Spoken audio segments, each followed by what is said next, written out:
Bonjour, je m'appelle Hélène Laurenceau et vous écoutez Diade Podcast. L'épisode que vous allez écouter est l'épisode 4 du podcast Slasher, Passion, Ambition ou Nécessité. Si vous n'avez pas écouté les premiers épisodes, je vous invite à les retrouver sur la page du podcast. Bonne écoute! Slasher, Passion, Ambition ou Nécessité, épisode 4, les exigences. Je ne sais pas vous, mais pour moi, souvent, quand je rencontre de nouvelles personnes, une des premières questions qui vient dans la conversation, c'est « Et qu'est-ce que tu fais dans la vie ?» J'hésite souvent entre journaliste, vidéaste, mais je donne aussi des cours. Bref, c'est pas toujours très clair. Alors pour ceux qui ont des métiers radicalement opposés, j'imagine que c'est encore plus confus.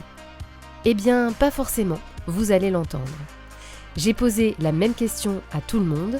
Et toi, qu'est-ce que tu réponds quand on te demande ce que tu fais dans la vie ? Alors, naturellement, c'est le journalisme. Et pourquoi ? C'est une bonne question. C'est-à-dire que... Parce que c'est le plus ancien, je pense, véritablement. Ça a été toujours celui que j'ai voulu faire, donc c'est celui que je présente en premier. Néanmoins, si j'en avais un deuxième à présenter, je pense que ce serait biographe. C'est celui qui est le moins connu. Et celui qui suscite tout de suite un « Ah, c'est intéressant ».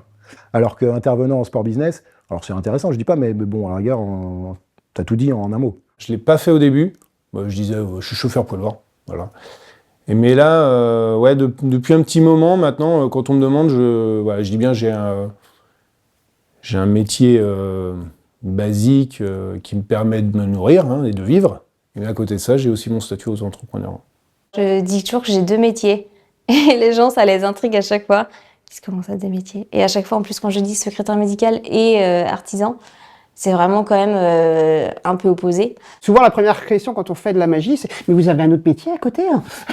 Les gens qui m'ont pas pour faire de la magie savent pas forcément que j'ai un autre métier à côté. Même si je le dis, je le cache pas. Mais après, je leur explique, je leur dis « Non, ouais, c'est un choix que j'ai fait. » J'aurais pu, même les deux, j'aurais pu vivre 100% de l'un ou de l'autre, sans problème. Je me suis très bien fait l'idée d'avoir les deux. Voilà. Dans ma tête, pour 2025, le deuxième travail est inclus. Encore une fois, c'est pas moi qui décide parce que c'est pas des contrats, ça reste des petits contrats. Mais dans ma tête, oui, j'ai ce deuxième travail. J'ai pas honte en fait, tu vois, il y a des gens, des fois, ils cachent. Je faisais pas ça la nuit parce que je voulais pas qu'on me voie en fait. Je faisais ça la nuit parce que je voulais le jour continuer à recevoir mes clients, etc. C'était pas pour dire je fais ça la nuit pour que personne me voie aller au travail la nuit, tu vois. Rien à voir. C'était, je voulais en fait me laisser l'opportunité d'avoir mon activité le jour et la nuit, voilà, de faire autre chose. Ça, c'est vraiment quelque chose qui m'a interpellée. Avoir sa propre entreprise n'est pas un long fleuve tranquille. Et quand c'est difficile au point de devoir prendre un autre travail à côté, pourquoi s'y accrocher autant ? Moi, il y a des moments où quand j'ai envie de baisser les bras, je dis je devrais retourner là où je travaillais avant. Au moins, j'avais mes horaires. À la fin de mes horaires, la journée était finie. Mais je sais pas, parce que je pense qu'on travaille avec passion. Et tant qu'on n'a pas trouvé cette passion et qu'on n'a pas goûté à ça, on peut pas comprendre pourquoi on s'inflige. On est un peu maso, c'est-à-dire qu'on se dit mais pourquoi je fais ça ? Parce que c'est dur. Et après je dis mais je peux pas faire autrement. En fait, c'est ce que je dis, c'est à l'intérieur de nous. Donc on peut pas faire autrement. On peut pas faire autrement. Ça arrive d'y penser, de se dire mais pourquoi tu fais tout ça en fait alors que tu as des compétences, tu recherches parce que moi aujourd'hui je vais dans une boîte qui cherche une assistante commerciale, polyvalente, avec des langues ou pas. Je me mets derrière un bureau avec un ordinateur et voilà. Mais aujourd'hui, alors même si j'ai toutes les compétences pour le faire, pas de souci, c'est plus ce qui va me faire vibrer tout au fond de moi en fait. Donc là j'ai découvert ce que c'était que d'accompagner les gens autrement. Là je reçois des gens à la fabrique, je prends soin d'eux, etc. C'est là qu'est ma place aujourd'hui. Ça c'est sûr que quand on est entrepreneur, peu importe l'activité qu'on est, on ne sait jamais ce qui va se passer, s'il ne va pas y avoir une crise boursière, financière, et comment est-ce qu'on va avoir des commandes de nos clients ou pas. Et pour autant, en fait, on vit tellement l'entrepreneuriat que je pense qu'en fait, c'est pas qu'on s'en accommode, mais c'est que on a l'habitude de vivre avec, quoi. Je savais que ça allait être en cumul avec autre chose. Je voulais pas lâcher vraiment ma marque.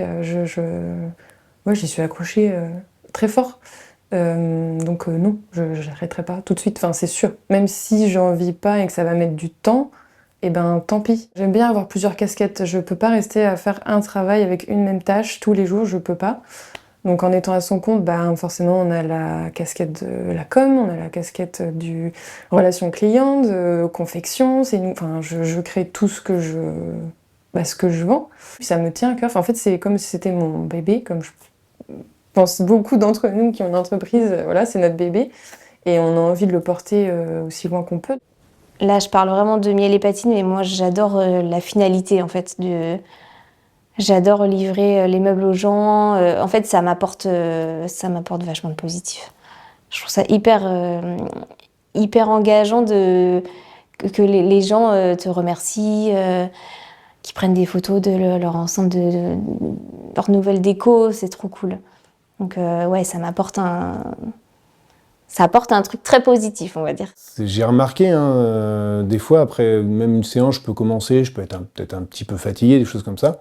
Et en fait, ça m'apporte de l'énergie, en plus. Et puis, forcément, si on arrive à aider les gens, on se sent utile. Pour Ludovic et Benjamin, qui sont 100% indépendants dans leurs multiples métiers, l'entrepreneuriat présente aussi d'autres avantages. Entrepreneur par rapport à salarié, c'est que du coup, là, je peux cumuler les deux. Parce que si j'ai un spectacle le vendredi, ou même le jeudi, ou peu importe, s'il faut que je prenne mon après-midi, je prends mon après-midi. Et je peux vraiment jongler maintenant. Il y a 15 jours, j'ai pris une journée pour aller faire un stage. J'ai pris la journée et sans rien devoir à personne et je gère mon temps comme je veux. Et l'avantage aussi, c'est que voilà, si j'avais fait que de la magie, c'est aller à l'usine tous les jours, quoi. Et puis à un moment, on en a marre. Vous avez eu peur de ça ? J'ai eu peur de ça, effectivement. Donc le fait d'en faire moins, je continue à prendre plaisir à le faire. Et c'est ça qui est important et qui, je pense, se ressent quand je fais un spectacle où je m'amuse. Je suis pas là à l'usine à faire le robot qui fait ses tours comme il fait tous les jours depuis 20 ans, quoi. Pour les biographies, j'ai un timing, bien entendu, que je propose, mais j'ai pas une deadline, en vérité. Donc ça me permet, moi, d'avoir ma liberté de me dire, tiens, ce soir, je m'y mets 4 heures. 5 heures, enfin bref. Mais en même temps, j'ai pas l'idée de me dire il faut que je fasse ça en 4 heures, après j'ai ci, après j'ai ça. Non, ça c'est. Je m'organise.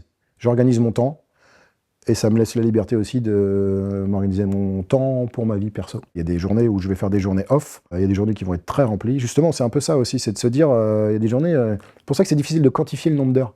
Parce que je vais avoir des interventions dans les écoles, ça va durer 7 heures par jour. Tu rentres et le soir, tu peux faire 4 heures de biographie. Et le lendemain, pour un peu, si j'ai pas d'impératif, je peux très bien me dire, aujourd'hui, je suis off, je profite de mon fils ou je profite du temps qui m'est accordé, que je m'accorde en fait, pour pouvoir profiter de ce que je veux faire. Au-delà de ces 3 activités, aussi, j'ai des passions à côté que je travaille dans l'espoir aussi de bientôt pouvoir sortir des choses. Donc je travaille aussi pour moi, indépendamment des 3 métiers que j'exerce. Mais qui pourrait t'amener à augmenter ton activité professionnelle, tu veux dire ? Ah c'est le but, ouais. C'est pas que je m'ennuie, non. Mais c'est pas que j'en ai pas assez non plus, c'est que c'est quelque chose qui m'a toujours animé depuis très longtemps et que j'ai laissé parce que j'avais plus le temps.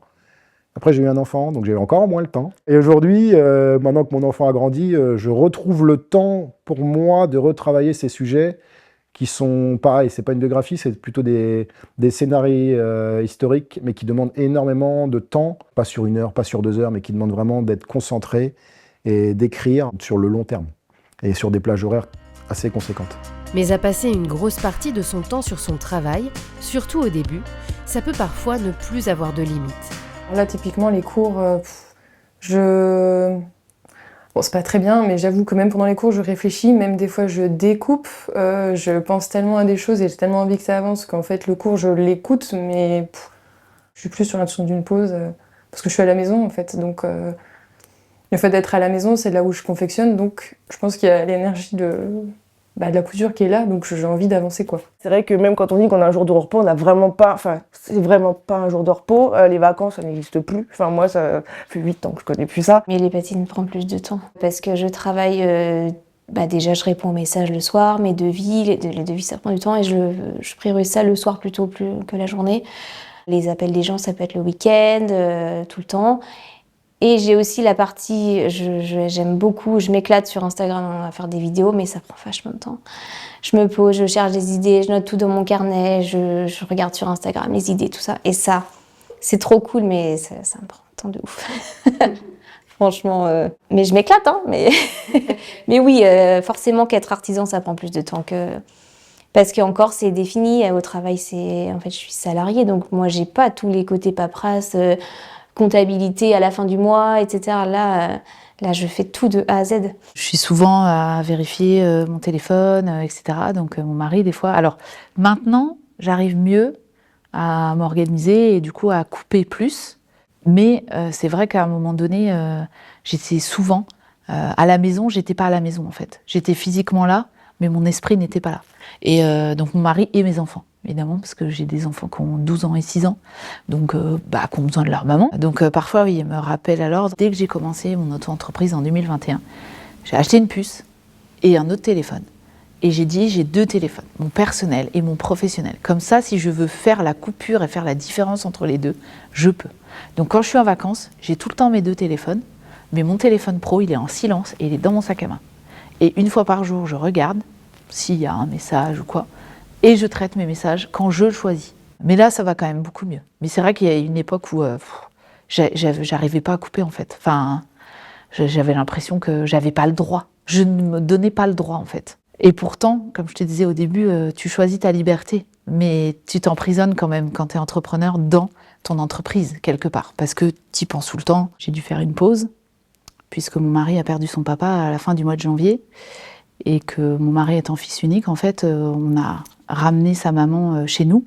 Donc sa maman a vécu chez nous pendant 2 mois. Donc il y a aussi ça qui est venu en début d'année, entre tout dans ce projet, dans les nuits et tout. Donc c'est pareil, ma belle-mère, des fois qu'on ne prenait pas trop, elle me voyait rentrer, je partais me coucher, enfin bref, il fallait que je gère aussi parce que mon mari avait perdu son papa, elle avait perdu son mari. Donc j'ai eu aussi ça qui est venu un peu c'est la vie, quoi. Enfin, tu vois, tu peux pas dire à la vie mets-toi en pause parce que moi je suis sur un projet et du coup j'ai pas envie d'avoir des catastrophes dans ma vie. Ça arrive et tu peux pas le prévoir en fait. Donc, c'est pareil, tu fais avec. Si sur le papier, tout semble n'être parfois qu'une question de choix ou de résilience, vous allez voir dans le 5e et dernier épisode que chacun se projette à sa manière pour ne pas avoir à choisir ou ne pas avoir à renoncer.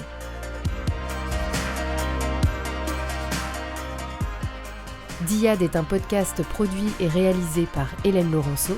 Si vous avez aimé, partagez, commentez, mettez des étoiles, c'est le meilleur moyen de me soutenir. Merci.